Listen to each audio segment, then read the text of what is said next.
नमस्कार दोस्तों, मैं सिद्धार्थ आप सभी का बहुत बहुत स्वागत करता हूं। ब्रह्मास्त्र एक ऐसी मूवी है जिसका इंतजार सभी लोग बहुत ही बेसब्री के साथ में कर रहे हैं। इसमें दो लोग सबसे आगे हैं। एक वो हैं जो अब ये चाहते हैं कि पूरी दुनिया उन्हें बुलाए, इंडियन फिल्म इंडस्ट्री। वैसे इन्हें बॉलीवुड ही कहा जाए तो अच्छा रहेगा, क्योंकि ये तो हिंदी फिल्म इंडस्ट्री कहलाए जाने लायक भी नहीं है। इनके जितने भी बड़े बड़े सुपरस्टार्स हैं उनकी सालों से कोई एक फिल्म भी रिलीज नहीं हुई है। और दूसरे वो लोग हैं जो बॉयकॉट लाल सिंह चड्ढा, बॉयकॉट लाइगर, अब बॉयकॉट ब्रह्मास्त्र और बॉयकॉट बॉलीवुड को ट्विटर पे ट्रेंड कराते हैं। इन फिल्मों के बॉयकॉट होने के पीछे दो कारण हैं। एक तो ये कि इन फिल्मों के डायरेक्टर, राइटर, एक्टर के व्यक्तिगत बयान जो कि भारत विरोधी हैं, हिंदू विरोधी रहे हैं। और दूसरा, इन फिल्मों का regressive content which is anti India. Brahmastra movie का आज जो हम लोग रिव्यू करने जा रहे हैं वो इस फिल्म के ट्रेलर को देखकर, गानों को सुनकर, इस फिल्म के बारे में अलग अलग वेबसाइट्स पर पढ़कर किया जाएगा। पर इस फिल्म के रिव्यू को हम एक अलग तरीके से देखेंगे। हम इस फिल्म को कंपेयर करेंगे मार्वल सिनेमैटिक यूनिवर्स के साथ और हमारे भारतीय ग्रंथों के साथ। साथ ही साथ हम एक और कंपैरिजन करेंगे, पर उसके लिए आप बने रहिए इस वीडियो में। इस वीडियो को लाइक करिए, शेयर करिए और जब ये वीडियो आप पूरा देख लें तो कमेंट करके बताइएगा कि आपको कैसा लगा। पहली बात तो ये कि इस फिल्म के बनने में सबसे बड़ा हाथ है मार्वल यूनिवर्स का और ना कि भारतीय ग्रंथों का।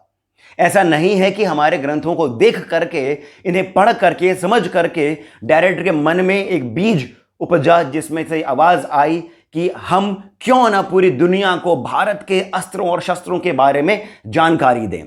कारण यह नहीं था। कारण यह था कि मार्वल यूनिवर्स भारत के अंदर एक बहुत ही सुपरहिट फ्रेंचाइजी रही है। एवेंजर्स भारत के अंदर बहुत ही ताबड़तोड़ बिजनेस करके गई है।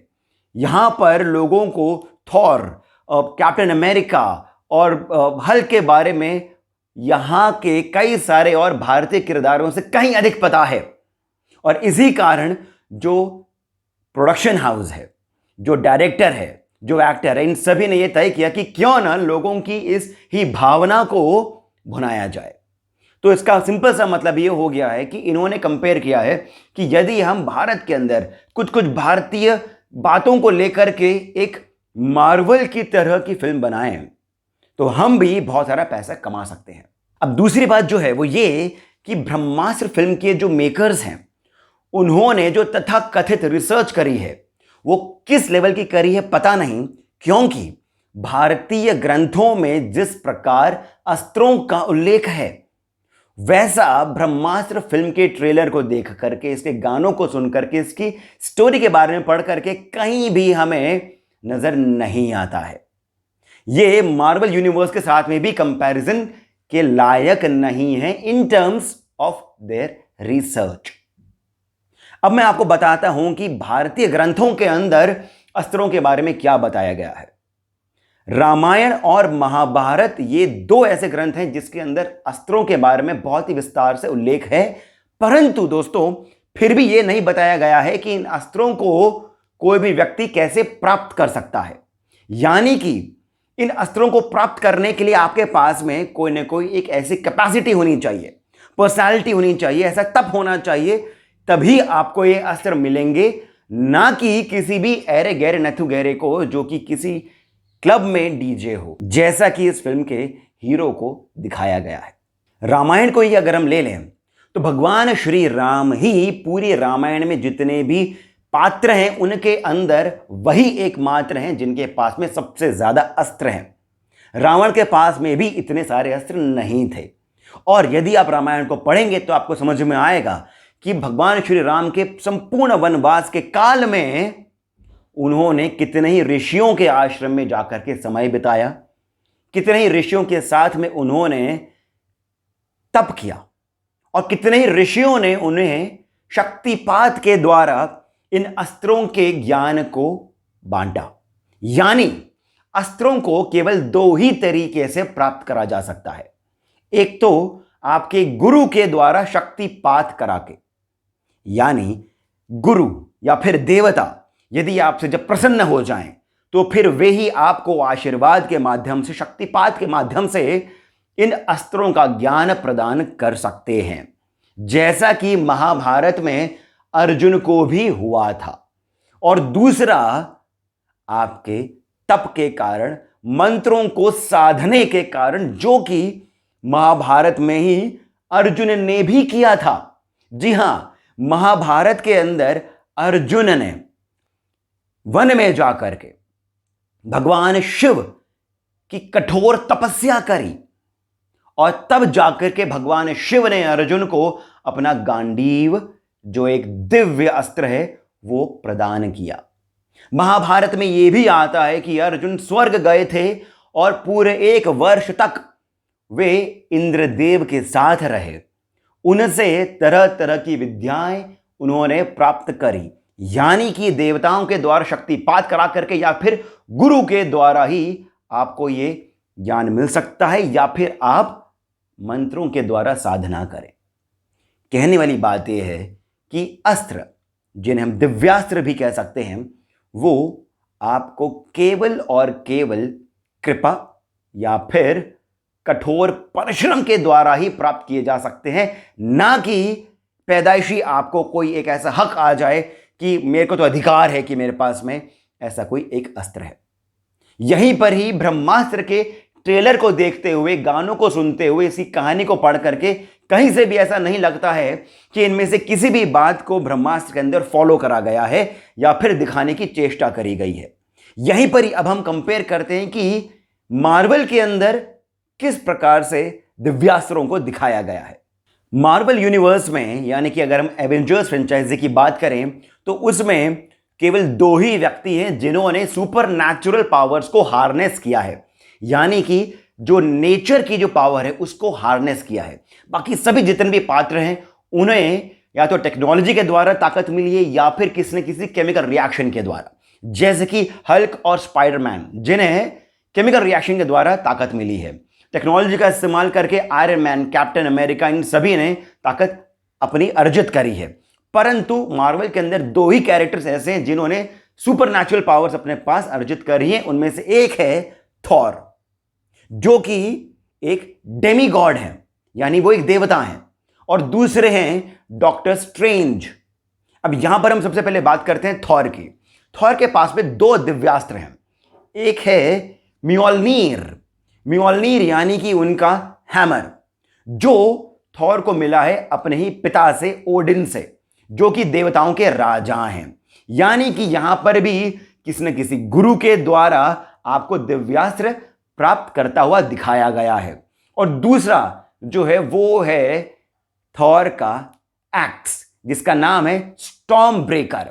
अब यहां पर थॉर ने इस एक्स को जो प्राप्त किया है वो भी कठोर परिश्रम के द्वारा। अब जब एवेंजर्स मूवी देखेंगे तब आपको समझ में आएगा कि थॉर ने किस प्रकार सन की ताकत को हार्नेस करके ये एक एक्स बनाया जिसका नाम था स्टॉर्म ब्रेकर। यानी कि थॉर के पास में जो दोनों ही दिव्यास्त्र हैं वो दोनों ही भारतीय ग्रंथों में जिस प्रकार अस्त्र प्राप्त करे जाते हैं उसके हिसाब से हैं। थॉर खुद एक डेमी गॉड है, पर फिर भी कोई भी दिव्यास्त्र उनको पैदाइशी गॉड होने के कारण नहीं मिला है। अब दूसरा आता है डॉक्टर स्ट्रेंज के पास। डॉक्टर स्ट्रेंज के पास में कोई अस्त्र नहीं है, परंतु उनके पास में दिव्य शक्तियां हैं जो कि उन्हें तप करके, ध्यान करके अर्जित हुई हैं। ऐसा यदि आप डॉक्टर स्ट्रेंज की पहली मूवी को देखेंगे आपको समझ में आ जाएगा। तो यानी कि कहने की बात यह है कि वेस्ट ने भी, मार्वल यूनिवर्स ने भी जिस प्रकार अपने सुपर हीरोज को दिखाया है उनको भी केपेबल दिखाया है, उनको भी अपने ताकतों को प्राप्त करने के लिए मेहनत करता हुआ दिखाया है, और ना कि आपको चुन लिया गया है क्योंकि आप पैदाइशी ऐसे हैं इस कारण नहीं। और यदि आपको चुना भी गया है तो आपके अंदर वो कोई ना कोई ऐसी शक्ति होनी चाहिए जो फिर से ब्रह्मास्त्र के ट्रेलर के अंदर, गानों के अंदर, कहानी को सुन करके इसके जो मुख्य किरदार है शिवा, उसमें नहीं दिखती है।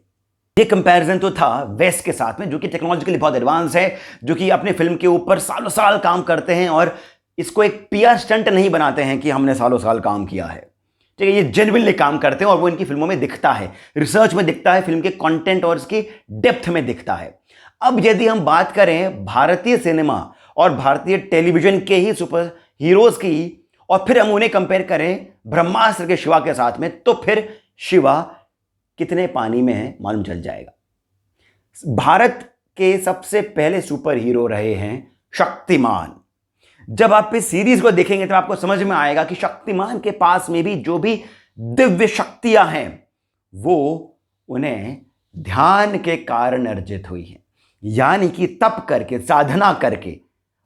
और दूसरा आता है बॉलीवुड का ही क्रिश। क्रिश को भी जब आप देखेंगे तो आपको समझ में आएगा कि क्रिश की भी ताकतें जो हैं वो भी अपने पिता के कारण मिली हैं, और पिता को जो सुपरनैचुरल पावर्स मिली थी वो भी किसी एलियन ने दी थी। यानी कि किसी भी ऐरे गहरे नत्थु गहरे को ये दिव्य शक्तियां ऐसे ही प्राप्त नहीं हो जाती हैं। मुझे आग जलाती नहीं है, इस प्रकार के डायलॉग्स आपको बॉलीवुड के ही फिल्मों में दिख जाएंगे, क्योंकि किसी भी और फिल्म के अंदर किसी भी सुपर हीरो को आप इस तरह से अपनी पावर्स को लेकर के सरप्राइज्ड, शॉक्ड होता हुआ नहीं देखेंगे। अब यहां पर एक और बात आती है कि जिस प्रकार सम्राट पृथ्वीराज ने लोगों को बुद्धू बनाया, बेवकूफ बनाया, फिल्म के ट्रेलर को देखकर ही सभी लोगों को समझ में आ गया था कि फिल्म किस प्रकार की होने वाली है। परंतु फिर भी लोगों को उम्मीद थी, क्योंकि उस फिल्म के डायरेक्टर थे चंद्रप्रकाश द्विवेदी जी। पर फिल्म को देख करके लोगों की सारी उम्मीदों पर पानी फिर गया। यहां पर तो अयान मुखर्जी डायरेक्टर हैं, जो कि फिल्म बनाने वाले थे रूमी के ऊपर, जलालुद्दीन रूमी के ऊपर। फिर बाद में उन्होंने ट्रेंड को बदलते हुए देखा और फिर ये रूमी बन गया शिवा। इस फिल्म के अंदर रणबीर कपूर हैं, जो कि एक बिग बीफ गाय हैं। फिल्म की हीरोइन आलिया भट्ट हैं, जो कहती है कि मेरी फिल्मों को मत देखो, किसने कहा है आपको देखने के लिए। जब आपके इस तरह के बयान रहते हैं तो फिर आपके रिसर्च की भी कोई वैल्यू नहीं रहती है। परंतु यह भी समझ में आना चाहिए कि इनकी जो रिसर्च है वो एक पीआर कैंपेन है और कुछ नहीं। मैं आप सभी लोगों से विनती करता हूं कि इस फिल्म को जब आप देखने जाएं तो इस फिल्म से ऑथेंटिसिटी की कोई भी उम्मीद नहीं रखें। यह फिल्म हो सकता है कि आपको अच्छी लगे, क्या पता इस फिल्म के अंदर कुछ ऐसी बातें हों जो कि अच्छी हों, परंतु बॉलीवुड की हिस्ट्री को देखकर तो कभी भी ये यकीन नहीं हो सकता है कि ये कुछ अलग सा विस्मयकारी अद्भुत कर सकते हैं। बॉलीवुड की 1950 से ब्रह्मास्त्र मूवी तक की जो यात्रा है उसके बारे में हम एक बहुत ही अनोखा, जबरदस्त, अनसुना रिव्यू करने जा रहे हैं। उस वीडियो को देखने के लिए आप हमें अभी का अभी सब्सक्राइब करिए, इस वीडियो को शेयर करिए, लाइक करिए और कमेंट करके बताइए कि आपको ये वीडियो कैसा लगा। और यदि आपका मन हो तो आप हमें श्री सहयोग भी प्रदान करें, डिस्क्रिप्शन में सभी जानकारी आपको मिल जाएगी। अब मुझे यानी सिद्धार्थ को आप जाने की अनुमति दीजिए। धन्यवाद।